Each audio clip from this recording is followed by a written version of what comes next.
Hi guys, and welcome to today's video. Today I'm going to be reviewing The Naturals by Jennifer Lynn Barnes.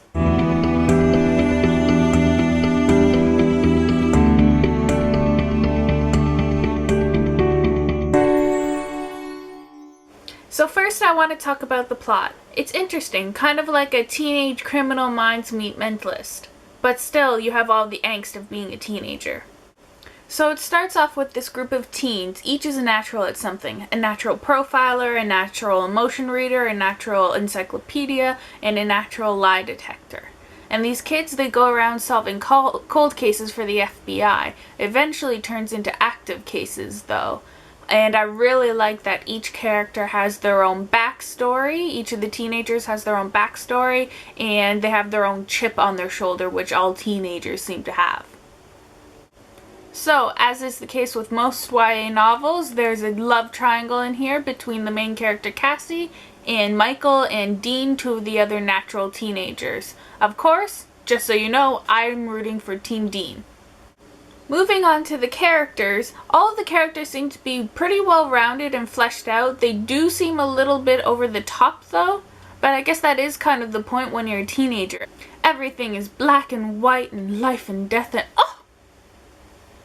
That's about it for the non-spoiler part of this video. If you want and you haven't read the book, you can skip ahead to the overall section at the end of the video and you can still get my overall impression of the book and everything like that.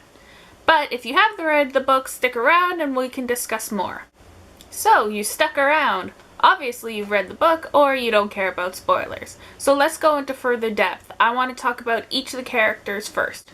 First, I want to go into Cassandra Hobbs / Cassie Hobbs. She's the main protagonist and one of the two natural profilers in the Naturals team. So this girl has become defined by her mother's death. This is kind of where I draw the Mentalist in, because same thing, Patrick Jane was defined by his wife's and his daughter's death. There's also the similarity of her mother being a psychic, and her mother, although we haven't quite decided, she's missing. There was a lot of blood. They don't know. They're assuming. The police were assuming that based on the blood, she would be dead. But I'm going to go into my theories later on, so I won't say too much more about that. Other than that, the character has become defined. That is like the defining moment for her. Unfortunately for me, Cassie seems to be the only character that got any sort of character development in this book.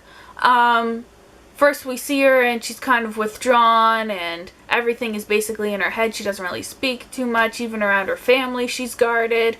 And as we see her join this Naturals team and become a part of the team and learn to become a profiler, we see her come out of her shell. She's volunteering opinions.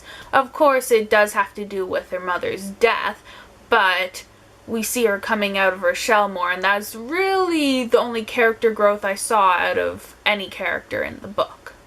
Next, I want to talk about Dean Redding. Now, he's the other natural teenage profiler in the group, and he's the son of a serial killer with a major chip on his shoulder. I said earlier that Cassie was the only character that got any character development. Well, that's a little bit of a lie. A little bit, a sliver. Because Dean sees a tiny little bit of character development, but really the only character development we see him is in his interactions with Cassie. And to be honest, those are far and few between in this book.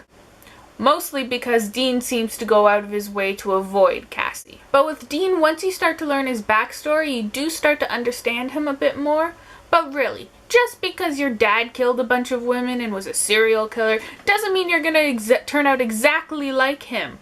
But I guess being around death since a small age, and when your father finally got caught, then the FBI agent who caught him ends up bringing you to active crime scenes to help solve crimes. You're being around death even more. Maybe I can start to understand his chip on his shoulder, although I think it's a little bit too big. And at first I liked you, Agent Briggs, I really did. But when you bring a 12-year-old child to active crime scenes, I start to like you a little less. Anyways, I'm shipping Team Dean. I haven't really thought of a name for them though, a ship name. Dassy. Keen.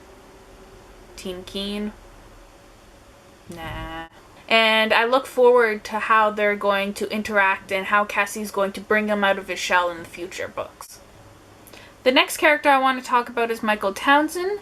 He's the natural emotion reader of the group, and he's also the other love interest for Cassie. I am sorry to all the Team Michael fans out there, but I just do not like him.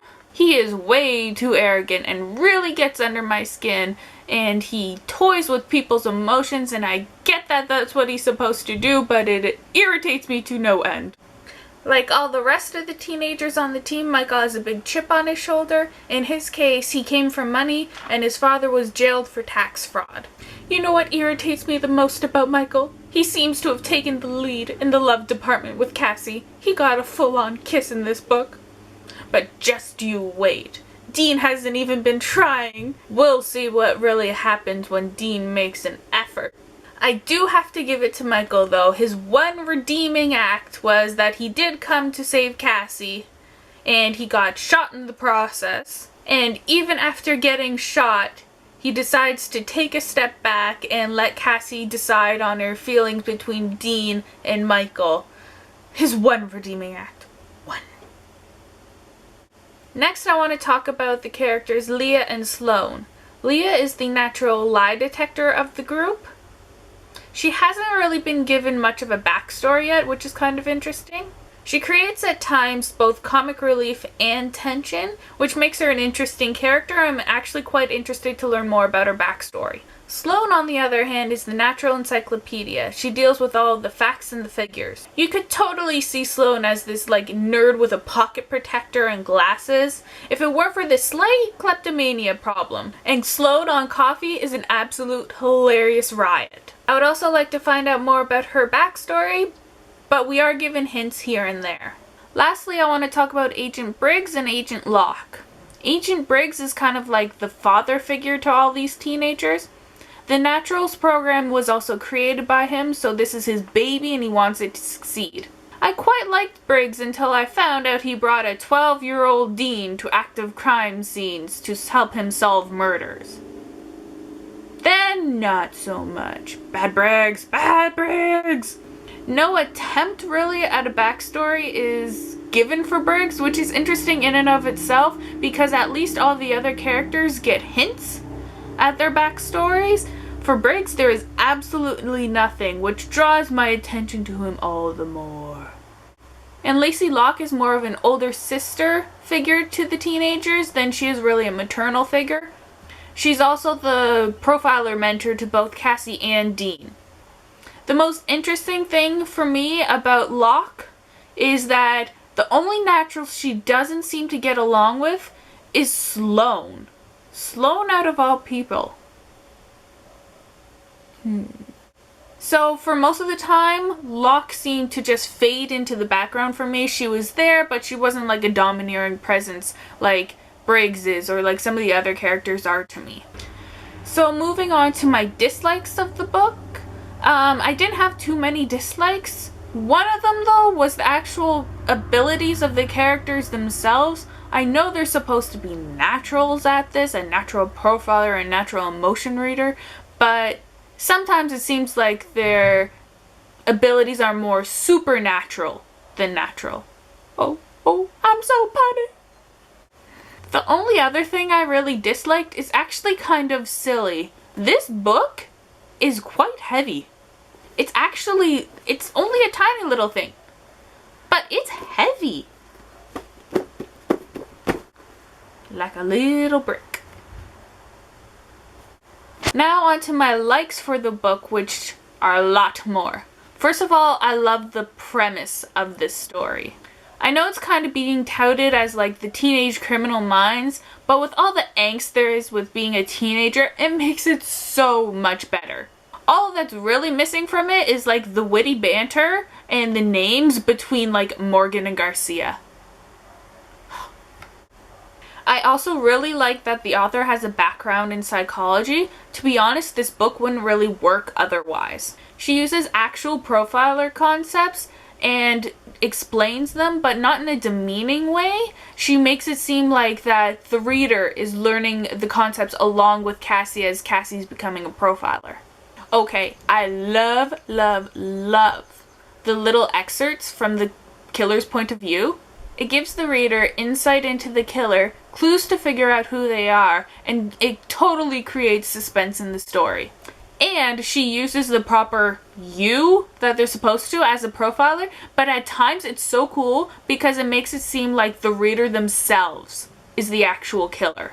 I also absolutely loved the twist of Lacey Locke being Cassie's aunt and also being the serial killer.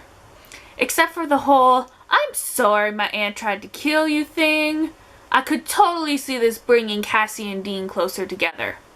Now both of them have killer relatives, so they're not too different anymore. And the other thing I loved about Lacey being the killer, I totally didn't see it coming. For the first time in a while, TV shows, most books, I've been able to guess who the killer is like a third to halfway through the book or the TV show.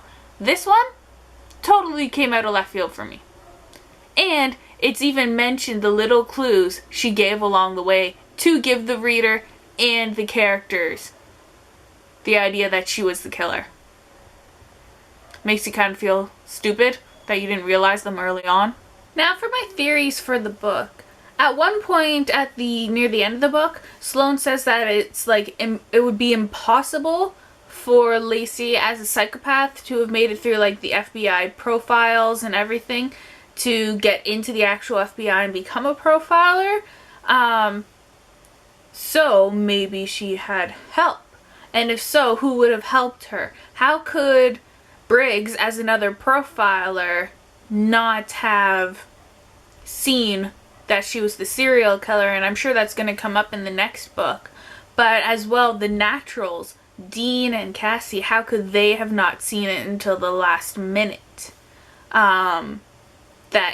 Because they're supposed to be a natural at it. At least Briggs has the explanation that he isn't a natural, but he would have spent more time with her. So how did they all not know? So the only explanation could be is that she had inside help, or that she has enough moments of lucidity to... I don't know. The only real answer that makes sense is she had help on the inside. Who knows? I hope it's not just like a plot hole they're gonna dangle in front of us and that we're not gonna get any real resolution on it. I hope we do get an answer eventually. I think we will. I don't know. It seems like something that's kind of central. We'll see.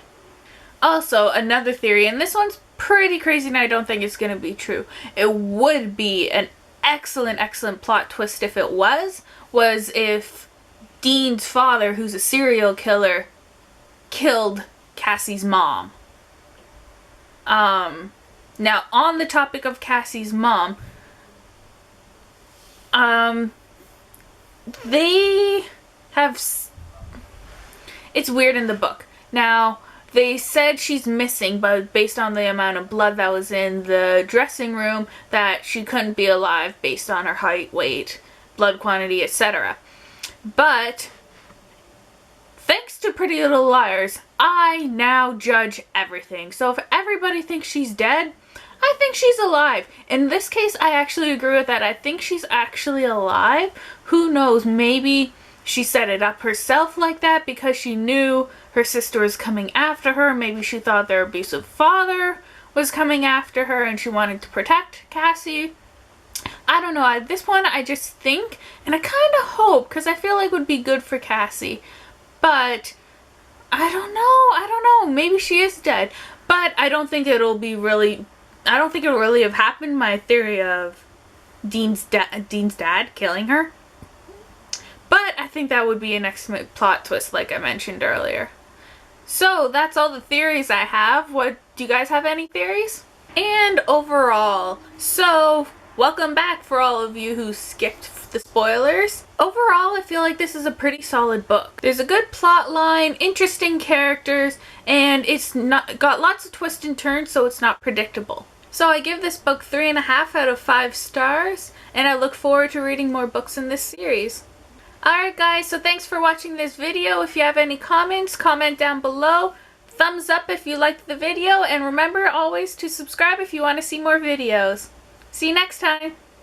This is Christine.